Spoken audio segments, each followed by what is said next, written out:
सिवाय इसके कुछ नहीं दिया। क्यों? कहाँ गए दावे?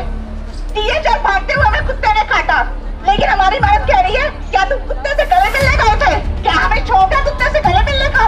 नो किया, बोला कि भाई हमें कुत्ते ने काट लिया। तो कह रही है क्यों गए थे? जब आप डोर टू डोर DHR फटका रहे हो, कोविड महामारी से हमारी साथी चली गई हमारे बीच में से, हमारे डिपार्टमेंट ने क्या दिया और आपको क्या मिलेगा? क्या ये सोचा आपने?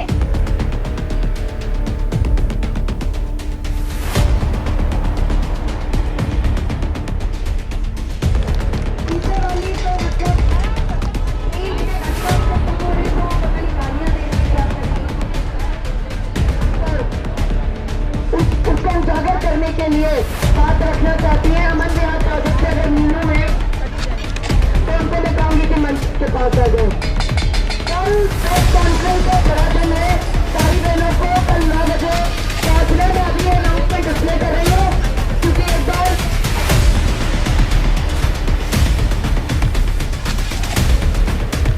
केजरीवाल सरकार और मोदी सरकार लगातार गद्दार यूनियनों से बातचीत करके हड़ताल को तोड़ने की साजिशें रच रही है।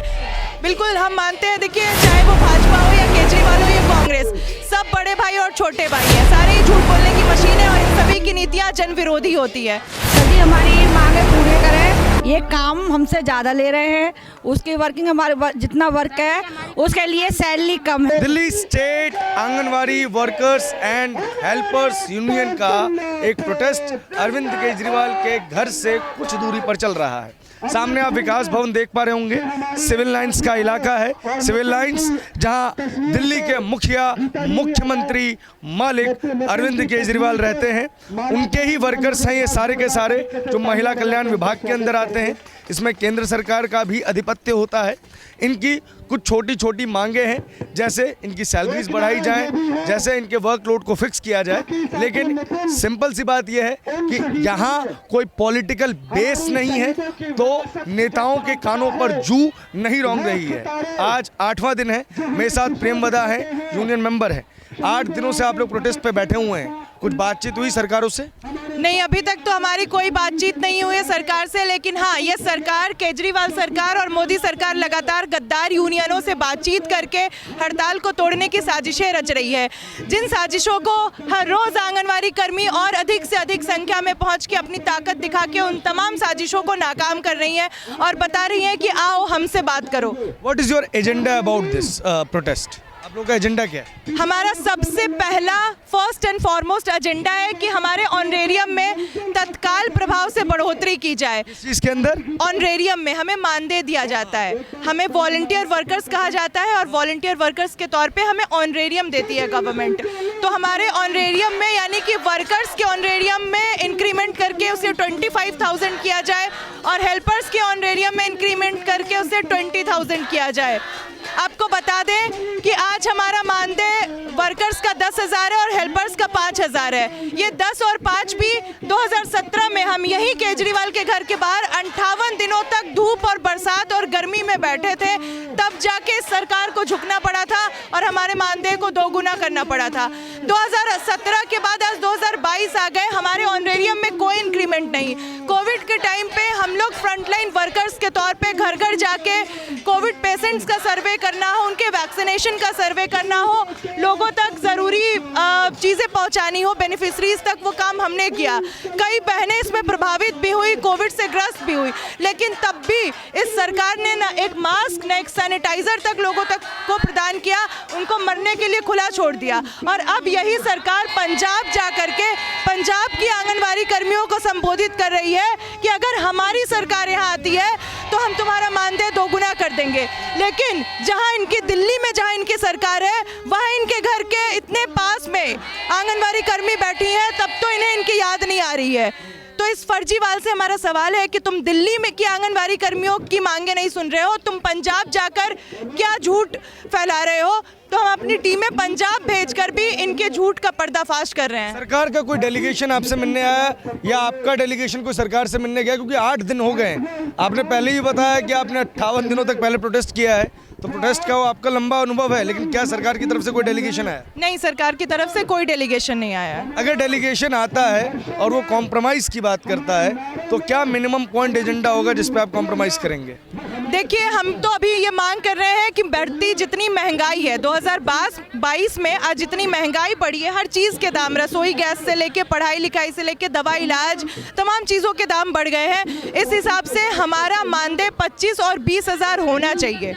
हमारा यही पहला एजेंडा है जो पूरा करे सरकार। इसके बाद जो सेंट्रल गवर्नमेंट ने जो 2018 में ये घोषणा की थी कि भाई हम आंगनवाड़ी वर्कर्स को 1500 और हेल्पर्स को 750 रुपये बढ़ा कर देंगे, लेकिन 2018 के वो दिवाली गिफ्ट, मोदी ने बोला था ये दिवाली गिफ्ट है, तो वो दिवाली गिफ्ट अभी तक आंगनवाड़ी कर्मियों के अकाउंट में नहीं पहुंचा है। हमारी ये भी डिमांड है कि वो 1500 और 750 आज तक का जो बकाया बनता है, उस पूरे बकाये राशि का, उस पूरे एरियर का भुगतान हमें त्वरित किया जाए। आंदोलनों का ये इतिहास रहा है पिछले 2 सालों में कि वो उग्र हो जाते हैं। आपका आंदोलन फिलहाल बहुत शांत नज़र आ रहा है, लेकिन कितनी संभावनाएं हैं कि ये आंदोलन इतना ही शांत रहेगा, उग्र नहीं होगा? बिल्कुल, हमारे देखिए, हम यहाँ बैठे हैं और अपनी आवाज़, अपने मांगे सरकार तक पहुँचा रहे हैं, लोगों तक पहुँचा रहे हैं, दिल्ली की जनता तक पहुँचा रहे हैं। हम एक तरीका तो हमारा यहाँ बैठ के हम अपनी मांगे उठा रहे हैं, दूसरा हम दिल्ली के इलाकों में, गलियों में, नुक्करों पे, हर जगह अपनी टीमें भेजकर इन सरकारों का भंडाफोड़ करेंगी। आने वाले दिल्ली एमसीडी इलेक्शंस में इनका टोटल बायकॉट का कॉल दे रहे हैं हम लोग। जो भी इस चुनावबाज पार्टी हमारी मांगों को नहीं मानेगी, हम उनके टोटल बायकॉट करेंगे। वोट देने की बात तो अभी दूर है, उस पर तो हर कोई किसी पॉलिटिकल पार्टी से बातचीत चल रही है आप लोगों की? बिल्कुल, हम मानते हैं, देखिए, चाहे वो भाजपा हो या केजरीवाल हो या कांग्रेस, सब बड़े भाई और छोटे भाई हैं, सारे ही झूठ बोलने की मशीन है और इन सभी की नीतियां जन विरोधी होती है। तो हम इन तमाम चुनावबाज पार्टियों को कहेंगे, आप आइए, हमारा स्टेज खुला है, आप आकर यहाँ बताइए, ऑफिशियल लेटर जारी करिए कि आप हमारी मांगे मानते हैं। हम पीछे के दरवाजे कोई बातचीत इन तमाम सरकारों से करने को गलत मानते हैं। आमतौर पे आंदोलनों में ये कहा जाता है कि पैसे दे के लोग बुलाए जाते हैं, काजू बादाम खिलाया जाता है, एसी स्टेज बनाया जाता है। यहाँ जो आपका स्टेज है वो रेडी से बनाया गया है, पीछे खर्च लिखा हुआ है। इससे एक चीज़ तो स्पष्ट हो जाती है कि ये आरोप आपके ऊपर नहीं लगेंगे, लेकिन इसके बारे में जनता को थोड़ा बताइए।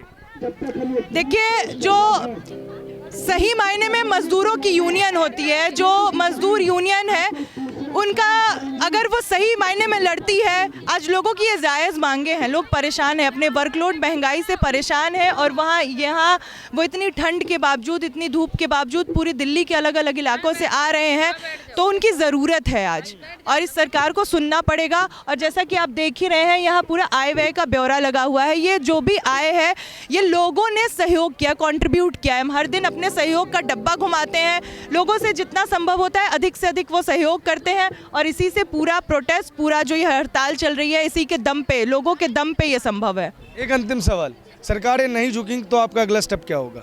सरकारें नहीं झुकी तो आने वाले MCD elections, Punjab election, Uttarakhand, Goa elections में हम इनके टोटल बायकॉट का कॉल, अरविंद केजरीवाल का, अरविंद केजरीवाल और बीजेपी, कांग्रेस, तमाम चुनावबाज पार्टियों का। तो कोई ना कोई तो जीत ही जाएगा। फिर तो स्थिति में बदलाव कैसे आएगा? देखिए, स्थिति में आज हालत तो बिल्कुल आपकी बात सही है, चाहे हम किसी को वोट ना दें, हम नोटा ही दबाएं, लेकिन फिर भी आज जो कहने के लिए लोकतंत्र है, ये लोकतंत्र असल मायने में जनता का लोकतंत्र नहीं है, चंद मुट्ठी भर अमीरों, पैसे वालों का लोकतंत्र है। यह आम मेहनत कश आबादी जो बेहाल परेशान है, उनके हिस्से कुछ नहीं आता है। वो वोट दे या ना दे, इससे बहुत फर्क नहीं पड़ेगा। आप बिल्कुल सही बात कह रहे हैं कि अगर 20 से 25% भी वोट जिसको पड़ जाते हैं, वो नेता बन जाएगा।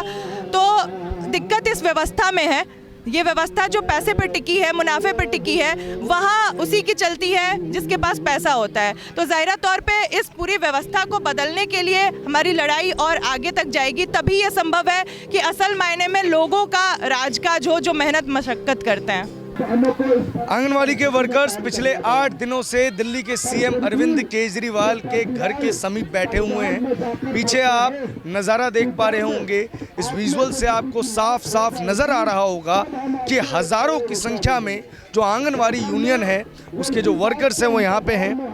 अरविंद केजरीवाल ने एक प्रपंच रचा था कि कोविड काल के दौरान किसी की भी कोविड के कारण अगर मृत्यु होगी तो उसे 1 करोड़ रुपए की राशि दी जाएगी। द्वारका में सिविल डिफेंस का एक कर्मचारी है रवि, है नहीं था, ड्यूटी से वापस आ रहा था, एक्सीडेंट में उसकी मृत्यु हो गई। विधायक ने आश्वासन दिया कि 1 करोड़ रुपए देंगे, दिल्ली सरकार की तरफ से फूटी कौड़ी नहीं मिली। ठीक ऐसा ही एक नज़ारा हमें आंगनवाड़ी में भी देखने को मिला है, जहां घर घर जाकर लोगों की सेवा करने वाली आंगनवाड़ी यूनियन की एक वर्कर की कोविड में डेथ हो जाती है और अरविंद केजरीवाल द्वारा प्रपंच रचा जाता है कि उसे 1 करोड़ रुपया दिया गया। लेकिन सच्चाई क्या है वो बताएंगे मीनू जी। मीनू जी पहले अपना इंट्रोडक्शन पूरा दीजिए। मेरा नाम मीनू और मैं एकता विहार प्रोजेक्ट की एक हेल्पर हूँ। क्या होता है एकता विहार प्रोजेक्ट? एकता विहार प्रोजेक्ट जैसे आंगनबाड़ी के और प्रोजेक्ट है वैसे ही ये भी बना है 2011 में। और मेरे साथ की जो हेल्पर एक खत्म हुई वो भी 2011 में ही लगी थी, 2020 में एक्सपायर हुई, 1.5 साल उनको हो चुका खत्म हुए, लेकिन उनके लिए डिपार्टमेंट की तरफ से कुछ नहीं मिला सिवाय आश्वासन के कि करेंगे। कब करेंगे वो तो मर चुकी, उनके बच्चों को कौन देखेगा? उनके बच्चे भी छोटे हैं, समझदार भी हैं तो छोटे भी तो हैं। एक माँ जो अपनी अच्छी तरह से जिस तरह से संभाल सकती है अपने बच्चों को, क्या कोई और कर सकता है? क्या विधायक ने, सरकार ने ये आश्वासन दिया था कि कुछ पैसे देंगे? नहीं, अभी तक तो उनको कुछ नहीं मिला। देंगे ऐसा कुछ बोला था कि देंगे? नहीं, ऐसा कुछ नहीं। ऐसा कुछ नहीं बोला। क्या नाम था उनका? शकीला। शकीला नाम जी। कैसे मृत्यु हुई उनकी? कोरोना काल में उनको कोविड हो गया था, कोविड से ही मरी वो। कोविड ड्यूटी के दौरान हुआ था? नहीं, ड्यूटी के दौरान ही हुआ होगा, THR बांटते हुए ये तो नहीं पता चला था, लेकिन ये था कि THR बांटने के 102 दिन के बाद ये पता चला, जब उनको फीवर हुआ तो ये पता चला कि उनको कोविड है। और वो हॉस्पिटल में 1 से 2 दिन जैसे गई भी आई भी तो हॉस्पिटल वालों ने उनको लिया नहीं, एडमिट नहीं किया कि पेशेंट ज़्यादा है आप घर में रहें, और वो एक्सपायर हो गई। आप लोग यहाँ क्यों बैठे हुए हैं? क्या मुद्दे हैं आप लोग? हम लोगों का सबसे बड़ा मुद्दा सेफ्टी का भी है। सेफ्टी को लेके भी हम लोगों की कोई सेफ्टी नहीं है। THR बांटने हमें डोर टू डोर जाना है, डोर टू डोर हम जा रहे हैं। बच्चों के इंजेक्शन को कवर करना नहीं करेंगे तो हॉस्पिटल वाले हमें बोलते हैं क्यों नहीं करते।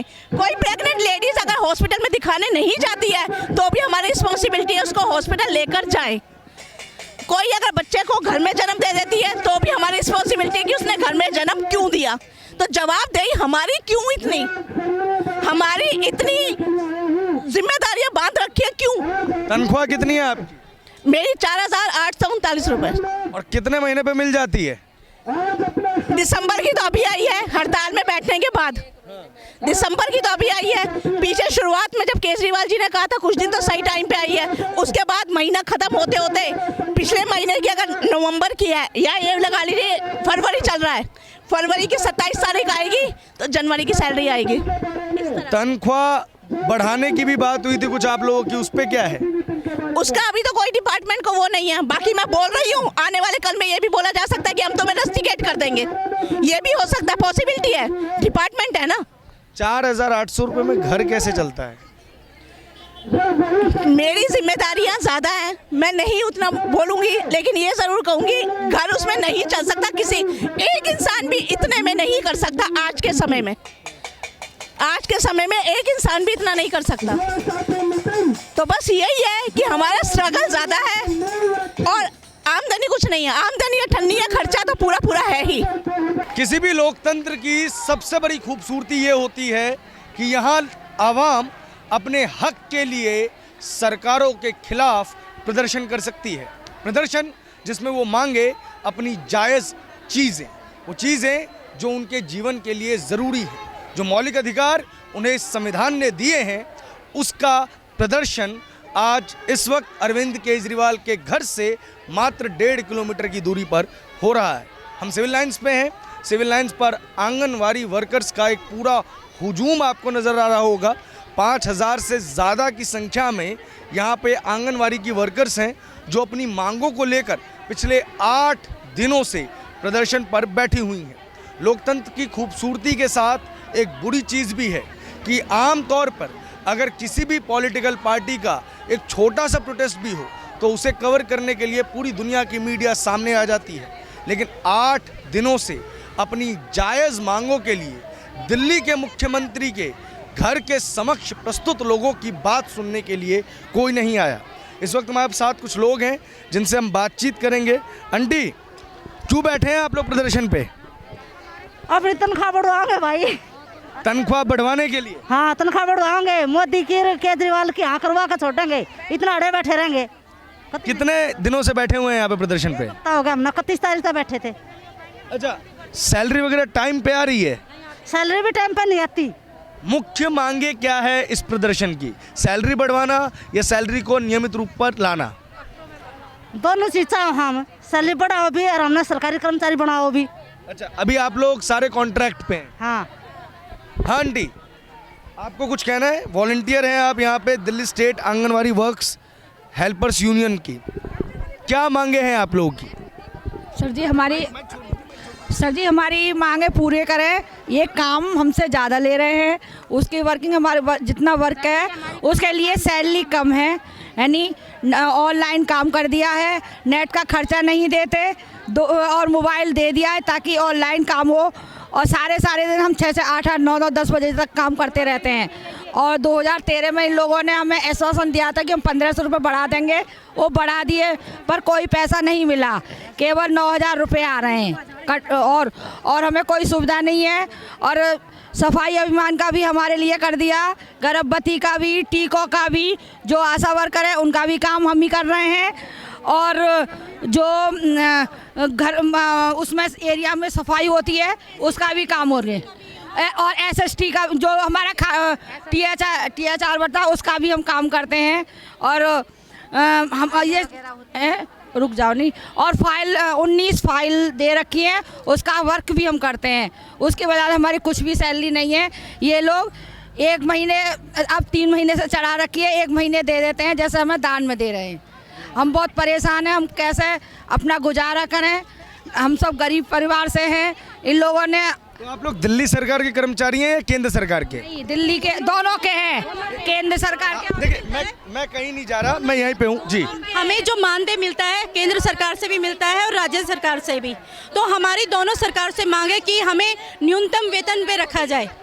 और हमारे ऊपर इतना काम का लोड है ना कि हमारे ऊपर अब एक SSK और हमारे ऊपर डाल दिया गया। क्या है ये SSK? SSK का मतलब है सहेली समन्वय केंद्र, यानी कि एरिया की औरतों को रोजगार, सिलाई, कढ़ाई और उनको रोजगार दिलाना, और अचार, पापड़ सब कुछ हमारे ऊपर डाल दिया गया है। उसमें सरकार हमें कुछ नहीं देती, और वो कहते हैं कि एरिया में से ही इकट्ठा करके मांग के, यानी कि उनसे मांगो एरिया वालों से, और फिर सरकार को उसको बेचो, फिर उससे कुछ मिलेगा वो तो हम तुम्हें देंगे। ये सरकार ने हमारे ऊपर डाला है। और अभी पीछे JD करके कोई हमारे सर है, उन्होंने भी हमारे ऊपर डाला है कि भाई एरिया में से मास्क मांगो, और फिर अपने आंगनवाड़ी के बच्चों को और लेडीजों को वो मास्क दो। मतलब विधायकों से हेल्प मांगो। ये बीच में आई थी बात है कि आप लाइफबॉय साबुन और मास्क और सैनिटाइजर विधायकों से लो, यानी हम चुनावी पार्टियों से जाके रिक्वेस्ट करें, काम कर रहे हैं महिला बाल विकास के लिए, और फिर तो हमें क्या कि चुनाव वालों से लेते हैं। ये तो डिपार्टमेंट, दुकानदार है, एक मास्क जो बेचता है वो हमें दान क्यों देगा? उस बेचारे को कितना प्रॉफिट मिल रहा है, आप बताइए। क्या कहना चाहती हैं?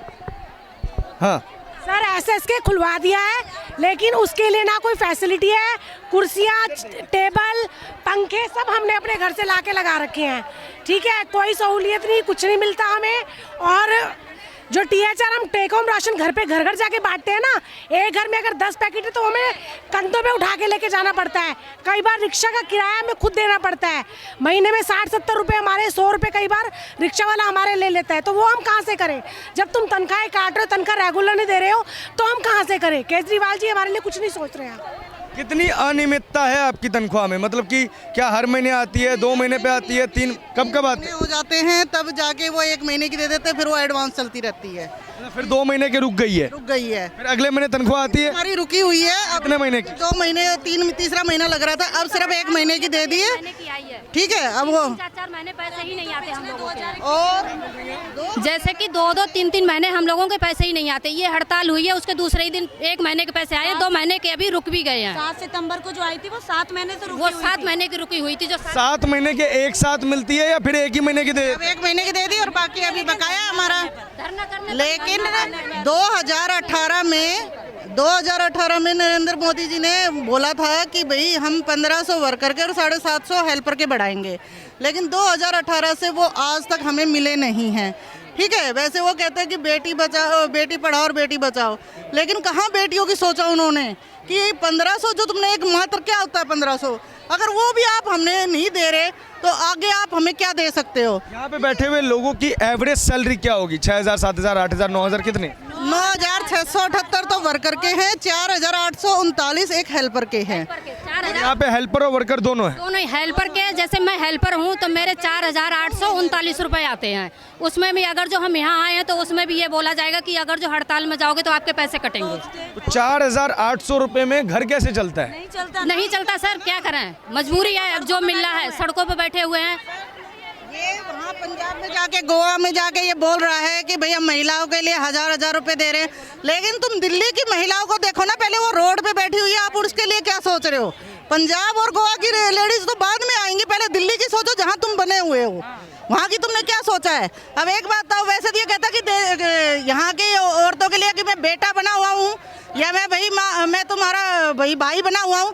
अब ये बताओ, माँ और बेटियाँ सब रोडों पे बैठी हुई है और तुम अपना पंजाब में घूम रहे, गोवा में घूम रहे हो। क्या एक बार भी सोचा कि हम लोगों से आके मिले? आज कहाँ गई ये बताओ? आज बेटियाँ रोड पे बैठी है, माँ रोड पे बैठी है, एक बार भी सुध लेने आए कि भाई हमें ये बैठी है तो मैं आऊँ यहाँ पे? तो क्या अरविंद केजरीवाल सरकार की तरफ से, आम आदमी पार्टी सरकार की तरफ से कोई नुमाइंदा नहीं आया जिसने आपसे बातचीत? नहीं आया।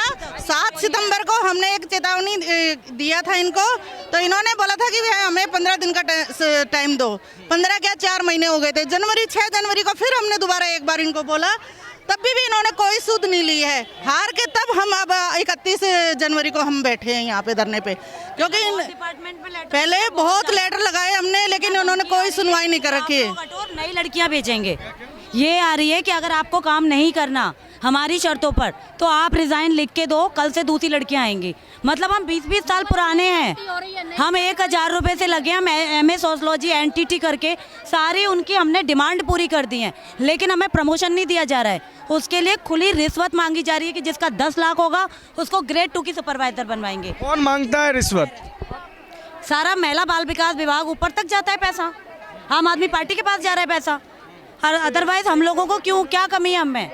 आंटी, आप क्यों आए हुए हैं यहाँ पे? हम अपनी मांगे पूरी करवाने आए हैं। जो क्या मांगे हैं आप लोग? हमारी मांगे हैं जो शिवानी जी ने रखी है, हमारी यूनियन की लीडर है, कि हमें सरकारी दर्जा दिया जाए, हमारा सैलरी बढ़ाई जाए, हमारा फंड कटना चाहिए, हमें मेडिकल सुविधा मिलनी चाहिए। मैं 87 में लगी थी जब मेरी उम्र 22 साल की थी, आज मैं रिटायर होने पे हूँ। जब घर जाऊंगी खाली हाथ जाऊंगी और नहीं मिलता यहाँ से। रिटायर होने के बाद में 1 रुपया भी नहीं। पेंशन जो बनती है 60 साल वाली, वो भी ये लोग नहीं बनवाते हैं, वो भी अपने रिक्स पे। कम से कम हमारी जो वृद्धावस्था की पेंशन है वो भी ये तक नहीं बना के देते हैं। तो हमने सारी जिंदगी इन सरकार की सेवा में लगा दी, तो हमें बुजुर्ग होने पे कुछ तो फायदा मिलना चाहिए। कोई बेनिफिट नहीं मिलता हमारे पर, बिल्कुल शोषण और हमारा अत्याचार, हम पर अत्याचार। और जब केजरीवाल जी ने हमको मोबाइल दिया था ना, फोन, बोला था तुम हमारी मेरे को खुश करो, मैं तुमको खुश करूंगा।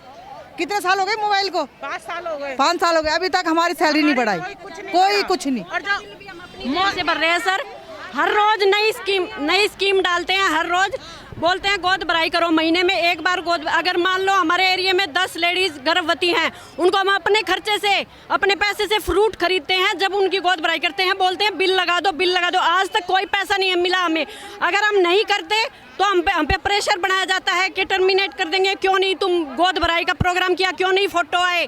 800 रुपए के हम फ्रूट खरीदते हैं, आधी तनख्वाह तो हमारी ऐसे ही चली जाती है।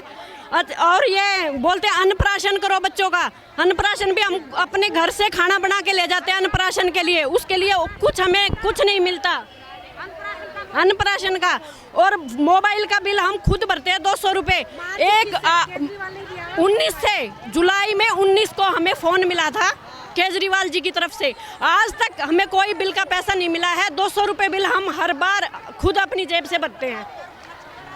मोदी जी ने कहा था 2018 में मैंने आपके 1500 रुपये बढ़ाए हैं, उनका 1 भी रुपया आज तक हमें नहीं मिला। बिल्कुल झूठ बोलते हैं मोदी जी।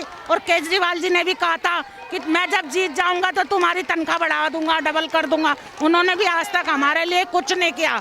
हम सरकार से मांग करते हैं कि हमारा हक हमें दिया जाए। जो हम ये धरना प्रदर्शन कर रहे हैं, इसमें हमारी मांगों को पूर्ण किया जाए। ये हम कहना चाहते हैं। क्या कहते हैं, जैसे हमारे को डिमांड नहीं बढ़ाने दी जाती। एरिया में जैसे लोग आते हैं, नए बेनिफिशियरी आ गए तो कहेंगे तुम्हें डिमांड बिल्कुल नहीं बढ़ाने देंगे, और वो हमारा इतना दिमाग ख़राब करते हैं। भाई हमें खाना क्यों नहीं दे रहे, जब आगे सरकार दे रही है तो हमें क्यों नहीं दे रहे। तो मुझे ये नहीं समझ में आ रहा, तो ये बढ़ाने क्यों नहीं दे रहे, क्या इनका मतलब। हाँ, 100% खाना नहीं दे सकते हम, 85% देते हैं। ये खाने का करते क्या है, जब वो नहीं देने दे रहे बेनिफिशियरी तो खाना जाता कहाँ है। ये सारा अंदर का घपला है, जो है मैं नहीं कह सकती, ये ऊपर से ही जो होता है। और हमारे ऊपर एक प्रेशर ये है कि कभी हमें गर्मियों की छुट्टियां नहीं मिलती, सर्दियों की छुट्टियां नहीं मिलती, कोरोना है तो उनके घर में जाके खाना बांटो, हमें कोई वो नहीं मिलते, ग्लव सैनिटाइज़र कुछ नहीं मिलता हमें। क्या उनके लिए कोरोना है, हमारे लिए कोरोना नहीं है। जब गवर्नमेंट स्कूल की टीचर्स हैं वो भी तो अपने घर में बैठ के काम कर रही है ना ऑनलाइन, तो हमारा इसमें क्या है कि हमें घर घर बैठ के खाना बांटना है। कुछ कहना है सर, हमें ये कहना है कि 9,700 रुपये हमें सैलरी मिलती है, इसमें हम क्या कर लेंगे ये बताइए। कम से कम है ना, कम से कम जो मिनिमम न्यूनतम जो वेतन है कम से कम हमें वो तो दिया जाए। किसी को भी शायद में दिल्ली में ये पता नहीं होगा कि वर्करों की सैलरी कितनी है। ये हम लोगों को पता है कि हम लोगों पे कितनी अत्याचार हो रही है, ये हम लोगों को पता है। किसी को भी अगर हम ये बोलते हैं कि 9,700 रुपये हमारी सैलरी है, लेकिन हम कहते हैं हर कोई अचंभा करता है कि अच्छा इतनी सैलरी है। और काम हमसे इतना कराया जाता है कि अगर ये 25,000 भी हमारी सैलरी हो जाए तो भी कम है। इतना हमसे काम कराया जाता है, रजिस्टरों को कराया जाता है, फोन का कराया जाता है, कोविड काल का जितना भी काम था हमने सारा कराया है, लेकिन हमारे ऊपर कोई सुनवाई नहीं है, कोई भी हमें बेनिफिट नहीं है कुछ भी। न्यूनतम वेतन तो हमें कम से कम दिया जाए, जो संविधान में प्रावधान है कि न्यूनतम। और वैसे कहते हैं महिलाओं को बराबर का अधिकार दिया जाता है, कहाँ दिया जा रहा है बराबर का काम के जब वेतन देना होता है तो कोई अधिकार बराबर नहीं होता महिलाओं के लिए। केंद्र सरकार और दिल्ली सरकार दोनों की योजनाओं में आंगनबाड़ी एक बेहद प्रमुख केंद्र है। इसमें एक बात ध्यान देने वाली बात है कि आंगनवाड़ी आज भी बाल विकास जो वाटिका न्यू एजुकेशन पॉलिसी में लॉन्च की गई है उसका एक प्रमुख केंद्र होगी। ऐसे में जो यहाँ पे हज़ारों की संख्या में आंगनबाड़ी वर्कर्स बैठे हैं, उनकी मांगे क्या है। पहली बात, न्यूनतम वेतन। फ़र्ज़ कीजिए कि आपकी तनख्वाह मात्र 4,500 रुपये 5,000 रुपये है। दिल्ली जैसे शहर में 5,000 रुपये में ज़िंदगी काटना कितना मुश्किल है, ये आपको सोचना होगा। 10,000 रुपये की तनख्वाह भी न्यूनतम मान्य देश से बेहद कम है। ऐसे में तमाम सरकारें जब स्टेट से बाहर जाकर अपना प्रचार करती है, अपना प्रसार करती हैं, तो क्या उनको ये हकीकत नज़र नहीं आती। क्या अरविंद केजरीवाल जब पंजाब में जाकर ये वादा करते हैं कि बेरोज़गारों को 1,000 रुपये देंगे, बराबर का हक देंगे, तो उन्हें अपनी दिल्ली में ये नज़ारे नज़र नहीं आते। एक प्रदर्शन से निकली हुई पार्टी इतनी उदासीन कैसे हो सकती है। कैमरे के पीछे रोहित, मेरा नाम है प्रभात, आप देख रहे हैं नेशन लाइव।